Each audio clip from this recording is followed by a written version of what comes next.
Jadi ini logika cash flow ya. Nah, jadi kenapa tadi account receivable kalau ini kan meningkat ya, saldonya 65 jadi 74. Tadi salesnya 1.180. Kita lihat salesnya aja 1.180.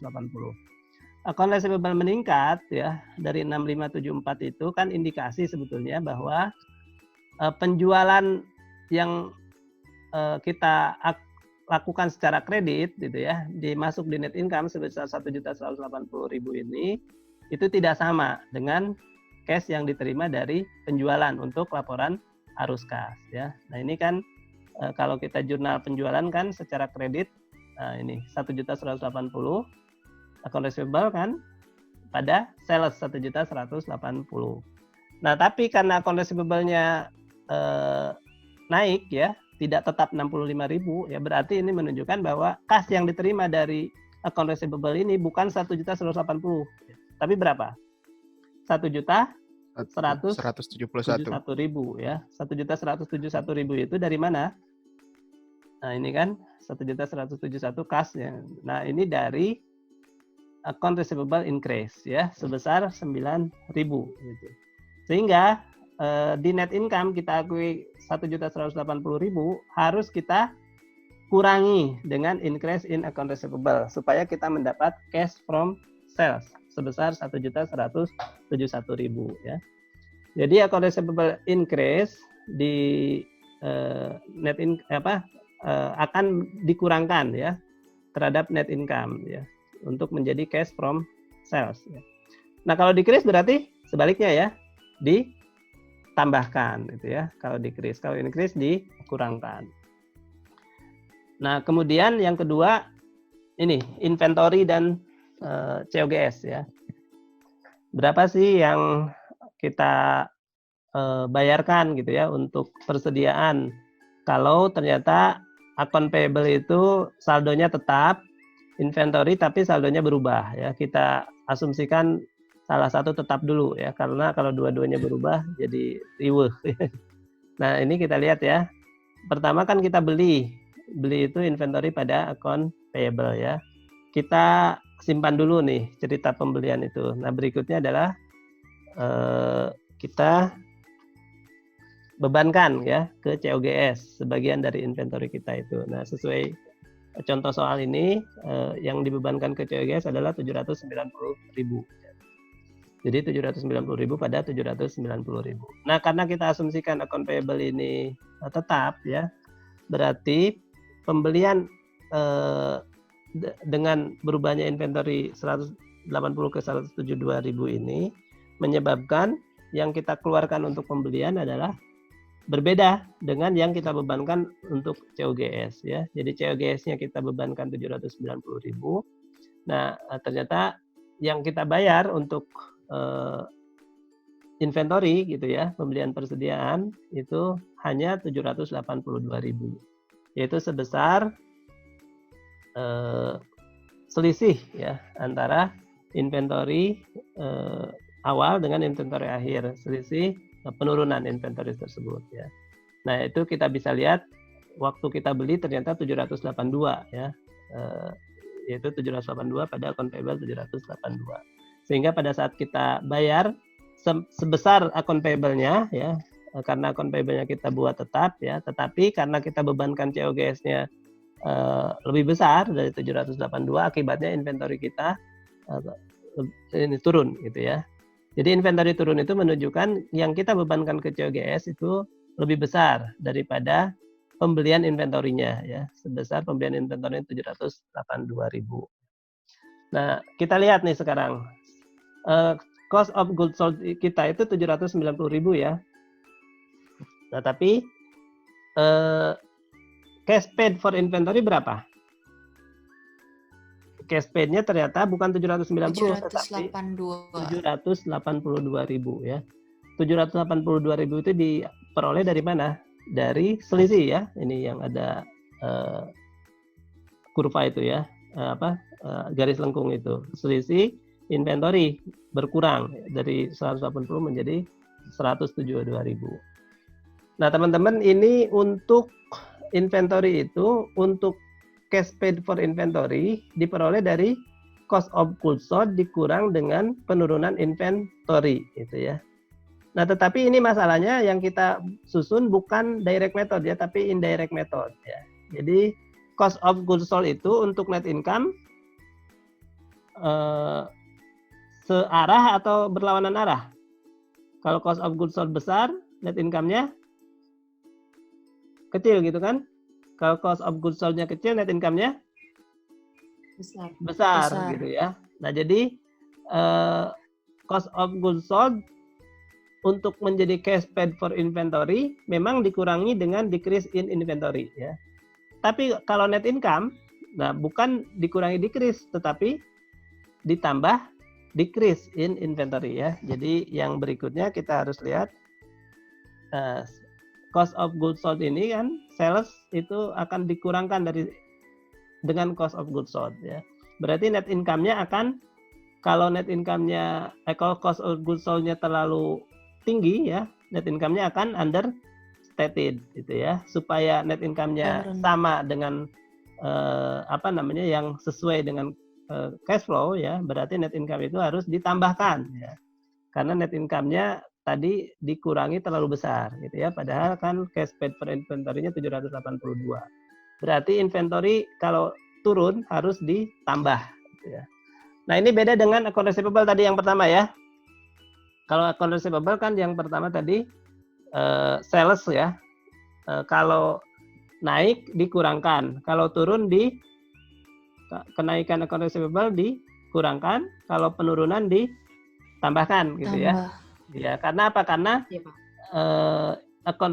ini sales itu menambah net income gitu ya.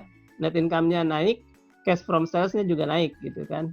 Nah, jadi kalau account receivable-nya meningkat, dikurangkan, maka cash from sales juga dari net income harus dikurangkan dengan peningkatan account receivable. Nah, jadi kesimpulannya kalau account receivable di dalam indirect method ya, kalau naik dikurangkan, kalau turun ditambahkan. Nah, tapi kalau inventory di indirect method kalau naik ditambahkan. Kalau sebaliknya ya. Balik, Pak. Ya. Iya. Jadi kalau net income kalau turun ditambahkan, kalau naik dikurangkan. Sama-sama kebalikan ya? Sorry. Kalau account receivable? Ya, sama-sama kebalik. Sama-sama kebalikan ya. Inventory. Sama-sama kebalikan. Jadi sales dikurang increase. Ya. Oke. Jadi kalau di indirect method dikurangkan gitu ya. Nah, tapi di direct method yang saya maksudkan ini ya, kalau di direct method yang ini nih. Jadi kalau di direct method itu kalau account receivable sama dengan indirect method ya. Karena kan cash from sales itu searah dengan net income ya. Jadi kalau cash from sales kan ini untuk direct method namanya nanti cash from sales ya. Ini sama dengan net income juga ya, karena kita menghitung sales ya. Jadi salesnya naik, dikurangkan increase receivable juga cash from sales-nya akan naik ya. Nah, tapi kalau inventory ya, kalau untuk indirect method itu ditambahkan decrease, dikurangkan increase gitu ya. Ini yang direct method yang bawah ya. Tapi kalau direct method dikurangkan decrease, ditambahkan increase ya. Yang ini untuk yang direct method yang tengah. Jelas maksud saya? Ada yang bertanya? Jadi yang ini ya.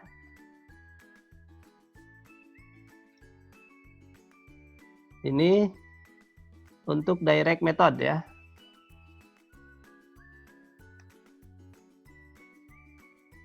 Yang ini untuk indirect method ya. Jadi direct method kan ada inventory berkurang, nanti dari cost of goods sold ya dikurangkan dengan decrease in inventory. Kalau inventory-nya bertambah, dari cost of goods sold ya untuk memperoleh cash paid for inventory ditambahkan dengan increase ya. Nah, tapi kalau untuk indirect method ya, dari net income kalau ada decrease in inventory itu harus ditambahkan ya. Tapi kalau ada increase harus dikurangkan ya dengan increase in inventory. Jelas ya? Izin bertanya, Pak. Iya, silakan. Tentang yang directnya itu, kenapa waktu decrease inventory itu malah nambah? Karena kayak kas-nya masuk, jadi kayak cash payment-nya bertambah gitu, Pak, ya logikanya. Ya, ini seperti ini. Jadi cost of goods sold-nya kan 790 ya. 790. Nah, kalau di direct method itu kan sebetulnya penayangannya kan ini ya. Coba teman-teman lihat ya. Penayangannya itu kan pertama cash receipt ya. Cash receipt from inventory. From sales. Cash receipt from sales kan X gitu ya. Nah, nanti ada cash paid. Cash paid itu ada 3. Cash paid for inventory, cash paid for operating expense gitu ya. Nah, cash paid-nya itu kan ditambah dulu di sininya. Ditambah gitu ya, supaya nanti dapat total cash paid berapa gitu ya. X gitu ya di sini. Ini kan total cash receipt ya. Total cash receipt X. Ini nanti dikurangkan dengan ini. Jadi sebetulnya ini kalau ini supaya positif aja. Ini karena nanti dikurangkan sebetulnya akhirnya sama juga dengan indirect gitu ya. Tapi karena kita ingin tahu dulu cash paid-nya ini dalam angka positif gitu ya. Berapa sih cash paid for inventory gitu ya. Cash paid for operating expense berapa gitu ya. Makanya ininya jadi dibalik nih logikanya dengan logika indirect method begitu, Mbak. Jelas ya? Jadi kayak nanti di Ini cash kan payment itu less dari cash receipt-nya gitu. Iya, nanti di cash payment-nya di direct method itu kan penyajiannya nanti ini kan positif, tapi tetap dikurangkan gitu ya. Jadi akhirnya kan kalau dikurangkan seperti ini. Kalau ini kan langsung net income ditambah decrease dikurangi increase gitu kan. Nah kalau ini kan pembayaran untuk inventory itu positif 782 gitu ya. Tapi nanti kalau sudah dikurangkan dengan cash receipt nanti sama juga kan, yang tadinya dikurangkan decrease ya menjadi ditambahkan decrease sebetulnya. Jadi diingat saja. Terima kasih Pak. Diingat seperti itu saja ya. Di sini supaya positif, makanya di sininya berlaku kebalikannya. Terima kasih Mbak Martina. Ada lagi? Kalau tidak ada kita masuk yang terakhir ya. Yang satu lagi kita buat inventory-nya tetap nih untuk mengetahui bagaimana pengaruh perubahan account payable ya. Saldo account payable. Nah, kita lihat, jadi sama ini ada pembelian persediaan 790.000 ya. Nah, pembelian persediaan ini semuanya masuk ke COGS gitu ya, supaya kita menghapuskan pengaruh perubahan inventory ya. Jadi inventory-nya tetap lah supaya kita meminimalisir ya, menetralisir pengaruhnya hanya dari account payable aja.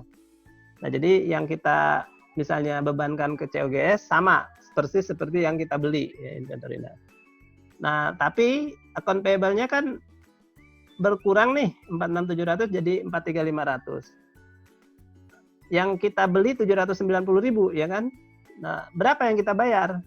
Nah, account payable berkurang dari 46.700 menjadi 43.500 itu indikasi gitu ya bahwa yang kita bayar berbeda dengan inventory yang kita beli ya. Berapa yang kita bayar?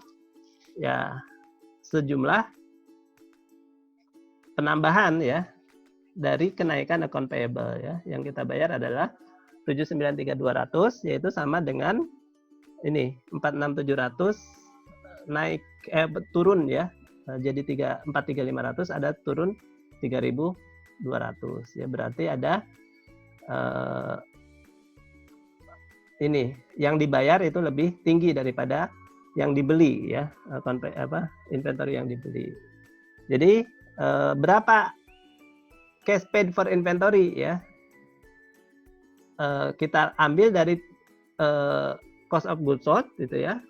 Angka cost of goods sold itu kalau ada decrease berarti ditambah decrease in account payable gitu ya. Supaya kita peroleh seperti yang kita lihat di sini. Ternyata cash paid-nya 793.200 meskipun COGS-nya 790.000. Nah, kalau increase sebaliknya, cost of goods sold itu dikurang increase in account payable ya untuk memperoleh cash paid for inventory. Nah, ini tapi sekali lagi ini direct method ya. Direct method. Direct method berarti rumusnya untuk memperoleh cash paid for inventory adalah cost of goods sold ditambah decrease in account payable dikurangi increase in account payable. Nah, tetapi di lain pihak kalau ada inventory berkurang atau bertambah dikurang increase in inventory ya. Dikurang apa? Decrease in inventory ditambah increase in inventory. Nah, kemudian kalau account payable ini net income dikurangi decrease in account payable ya. Jadi kalau di indirect method ya,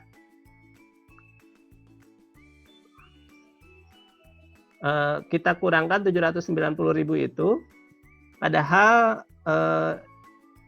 apa namanya, yang harusnya kita kurangkan adalah 793.200 ya, membuat net income kita berlebih gitu ya.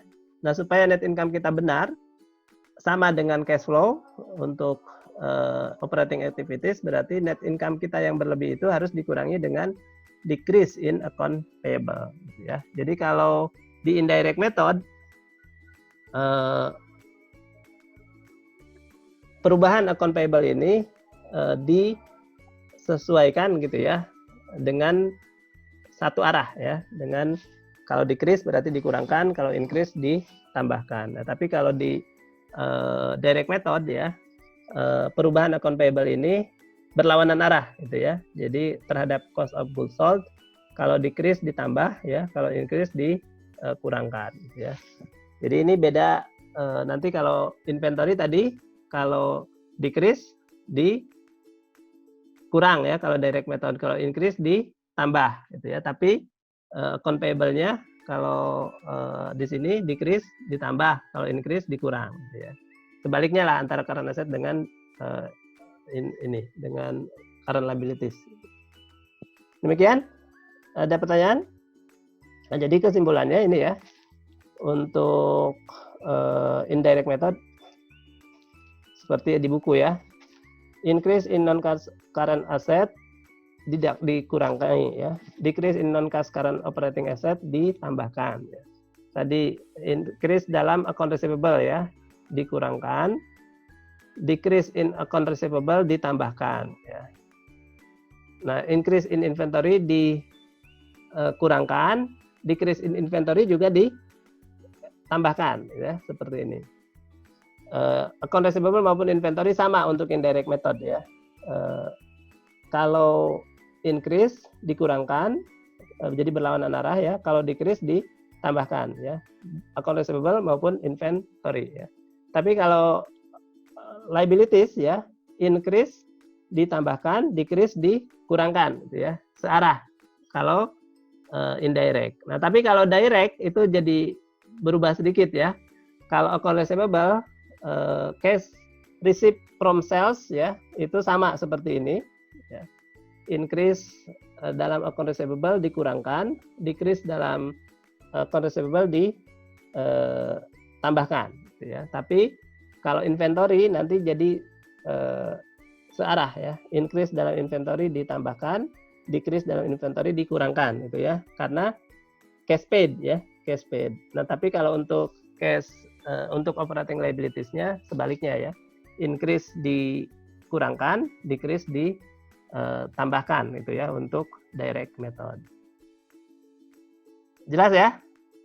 Nah, tapi yang lebih gampang tadi pakai worksheet.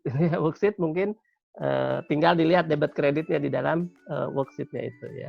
Tapi kalau Anda mau gaya bebas ya, melihat saldo-saldo saja gitu ya, langsung kita buat format arus kasnya. Nah, Anda harus betul-betul ingat pola rumus-rumus ini ya, rumus-rumus ini. Supaya nanti tidak jadi beda. Hasilnya kalau salah aja yang harusnya ditambah dikurang gitu ya. Kacau semua ya. Arus kasnya jadi nggak sama.